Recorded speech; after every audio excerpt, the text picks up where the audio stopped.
everyone. Lines பஜாரோடைய mini purchase பார்க்கலாம் வாங்க. First வந்து பார்த்தீங்கன்னா விகேஏக்கு வந்து வாங்கியிருக்கோம். 30 இருக்கும் முட்டை வந்து பார்த்தீங்கன்னா இதோட ரேட்டு வந்துட்டு 250ங்க. 240க்கு வந்து கொடுத்தாங்க. பிஸ்கெட் வந்து பார்த்தீங்கன்னா பிஸ்கெட் வந்து பேர்ட்ஸ்க்கு வாங்கினேன். ஸோ பிஸ்கெட் இது ஒரு பாக்கெட் வாங்கியிருக்கேன்.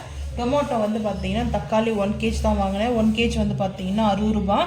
ஸோ 1 கிலோ வந்து வாங்கியிருக்கேன் தக்காளி. அதுக்கப்புறம் இது வந்து பார்த்தீங்கன்னா சுகருங்க, சக்கரை வந்து ஆல்ரெடி இது வந்து கொஞ்சம் கவர் வந்து பார்த்தீங்கன்னா டேமேஜ் ஆகிடுச்சு, அதனால் இன்னொரு கவரோடு இருக்குது. ஸோ இது சக்கரை வந்து பார்த்தீங்கன்னா 1.25 கிலோ. அதுக்கப்புறம் க்ரீன்ஸ் பீஸ் வந்து பார்த்தீங்கன்னா பச்சை பட்டாணி அது 1.5 கிலோ வந்து வாங்கியிருக்கேன். 1 கிலோ 55 ரூபாங்க. 1.5 கிலோ வாங்கியிருக்கேன். பட்டாணி வந்து பார்த்தீங்கன்னா பச்சை மிளகா வந்துட்டு 1/4 கிலோ வாங்கியிருக்கேன். 30 ரூபீஸ்க்கு வந்து வாங்கியிருக்கேன். அதுக்கப்புறம் சக்கரவள்ளி கிழங்கு வந்து பார்த்தீங்கன்னா 35 ரூபாய்க்கு வாங்கியிருக்கேன். 1/4 கிலோ கொஞ்சம் கூட இருக்குது. சோளம் வந்து பார்த்தீங்கன்னா இது நாட்டுச்சோளம் சொல்லுவாங்களே, சோளம் வந்து வாங்கினேன். சோளத்துடைய ரேட்டு வந்து பார்த்தீங்கன்னா 35. அதுக்கப்புறம் ஓடிநீல் வந்துட்டு ரூம் ஸ்ப்ரே வந்து வாங்கியிருக்கேங்க.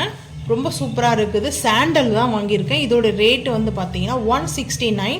பரவாயில்ல, ரேட்டு வந்து சூப்பராக இருக்குது. ஸ்மெல் வந்து பார்த்திங்கன்னா நம்ம ரூமுக்கு வந்து பார்த்தீங்கன்னா ஸ்ப்ரே பண்ணோம்னா அவ்வளோ சூப்பராக அந்த சாண்டல் ஃபியூர் அந்த சாண்டலில் தான் இருக்குங்க. அவ்வளோ நல்லா இருக்குது. இந்த ரூம் ஸ்ப்ரே வந்து யார் யூஸ் பண்ணிருக்கீங்கன்றதை மறக்காமல் வந்து கமெண்ட் பண்ணுங்கள். அவ்வளோதாங்க நம்ம வாங்கிட்டு வந்த மினி பர்ச்சேஸ். இந்த மினி பர்ச்சேஸ் பிடிச்சிருந்துச்சா மறக்காமல் லைக் பண்ணுங்கள், ஷேர் பண்ணுங்கள், சப்ஸ்கிரைப் பண்ணுங்கள், பெல் ஐக்கன் வந்து கிளிக் பண்ணுங்கள், மறக்காமல் சேனல் வந்து ஃபாலோ பண்ணுங்கள். அப்போ தான் நம்ம போகிற வீடியோ உங்களுக்கு நோட்டிஃபிகேஷன் வருங்க. பாய்.